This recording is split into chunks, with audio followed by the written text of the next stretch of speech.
Hello' guys, মই শিখা আপোনালোকৰ সকলোকে মোৰ চেনেল আদিত্য শিখাজ ব্লগলৈ পুনৰ স্বাগতম জনাইছোঁ।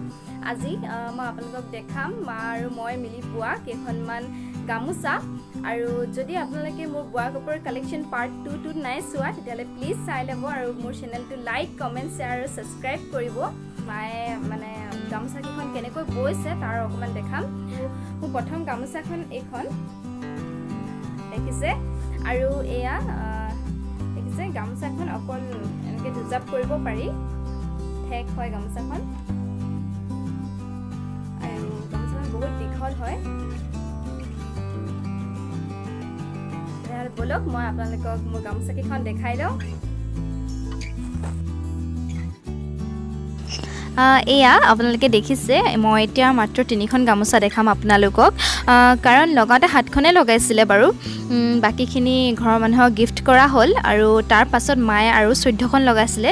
14খনৰ আমি অকল এখনহে বেচিলোঁ, সেইখনত 1500 টকা পালোঁ। আৰু বাকীবোৰ বিক্ৰী কৰা নাই, কাৰণ যিমানখিনি কষ্ট গামোচাখন ববলৈ সিমানখিনি আচলতে পইচা মানুহে দিবলৈ টান পায়, সেইবাবে ঘৰৰ মানুহকে গিফ্ট কৰি দিলোঁ। আৰু যদি আপোনালোকে বিচাৰে এনেকুৱা গামোচাবোৰ লগাব পাৰে, আৰু মই আপোনালোকক চানেকিবোৰ দিম। এনেকুৱা এখন গামোচা দৰাৰ সাজত ল'লে বহুতেই ভাল লাগিব, নহয়নে?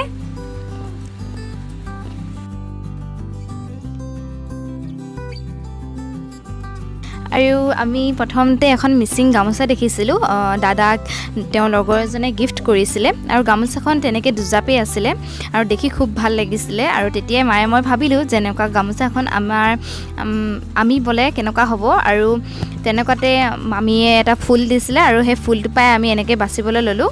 আচলতে এনেকুৱা এইটো ফুল লৈ পিনে মানুহে বহলকৈও গামোচা লগাইছে, কিন্তু 4 জাপ কৰাৰ লগে লগে ফুলটো লুকাই পৰে। সেইটো কাৰণে ইমানখিনি কষ্ট, ফুলটো যদি লুকাই থাকে ইমানখিনি কষ্ট কৰি একো লাভেই নাই। সেইটো কাৰণে আমি এনেকৈ দুজাপ কৰিব পৰাকৈ লগালোঁ।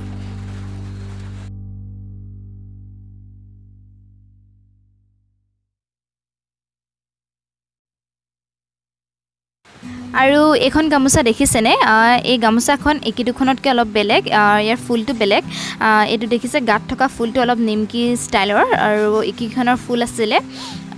আৰু এই ফুলপাহ, ডাঙৰ ফুলপাহ দেখিছেনে? মোৰ বহুতেই বেছি ভাল লাগিলে। এই ফুলপাহ মই হেল্ল' এপছটোৰ পৰা পাইছিলোঁ, আৰু মই তেতিয়া চানেকিত তুলি ৰাখিছিলোঁ, আৰু মই বাচিলোঁ। বহুত কষ্ট খালি বাচিবলৈ দেই ফুলটো, কিন্তু বহুতেই ধুনীয়া লাগে দেখিবলৈ।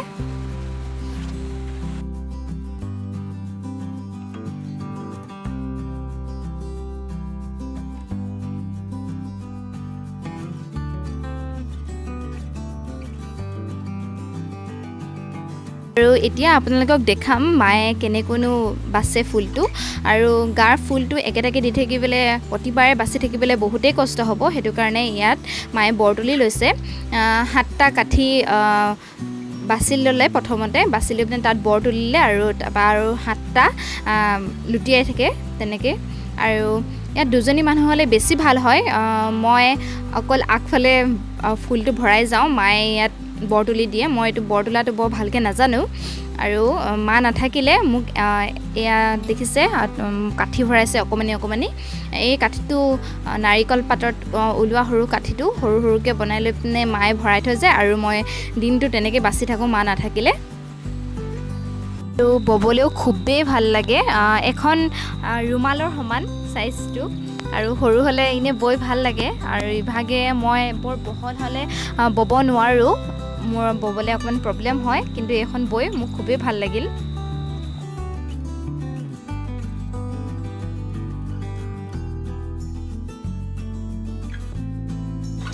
আপোনালোকেতো মন কৰিছেই, গোটেই গামোচাখনত ফুল বচা হৈছে, আৰু প্ৰতিবাৰতে সূতাডাল গাঁঠি দি থাকিবলৈ হ'লে গামোচাখন দেখিবলৈ বেয়া হয় পিছ চাইডটো। সেইটো কাৰণে দেউতাই এইটো বস্তু বনাই দিছিলে নিজেই। দেখিছে, আমি ইয়াত মেৰিয়াই লৈছোঁ সূতাখিনি।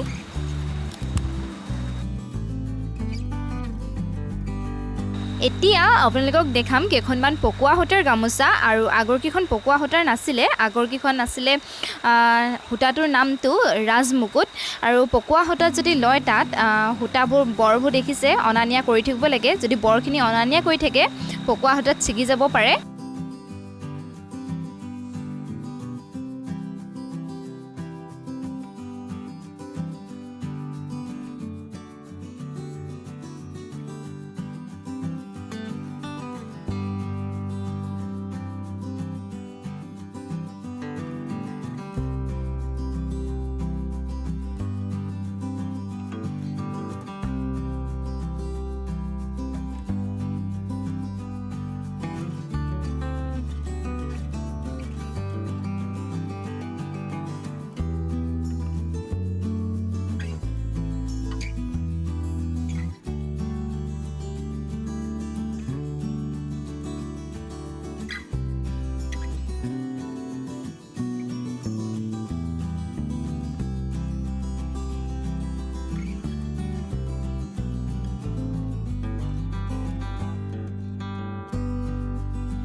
এয়া দেখিছে আইতাই পকোৱা সূতাৰ জোৰ কাপোৰ লগাই আছে। আইতাই এতিয়াও চকুৱে ভালকৈ দেখে, চশমা নিপিন্ধিলেও পাৰে।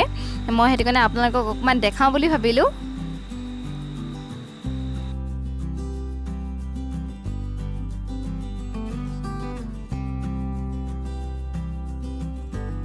গামোচাকেইখন চাই আপোনালোকে কেনেকুৱা পালে জনাব। আৰু মই পাৰ্ট 2ত এখন চাদৰ পিন্ধিছিলোঁ, চাদৰখনৰ কথা সুধিছিলে, সেইটো কাৰণে মই ভাবিলোঁ চাদৰখন আজি দেখাই দিওঁ।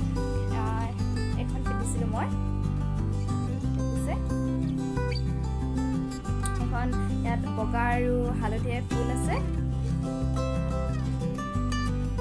আৰু আজি মই পিন্ধি লৈছোঁ এখন গুলপীয়া চাদৰ, আৰু ইয়াত ফুল নাই, অকল ইয়াত গুণাৰে আগটো দিয়া আছে। তেনেহ'লে আজি মোৰ ভিডিঅ'টো ইমানতে সমাপ্ত কৰোঁ। Bye bye.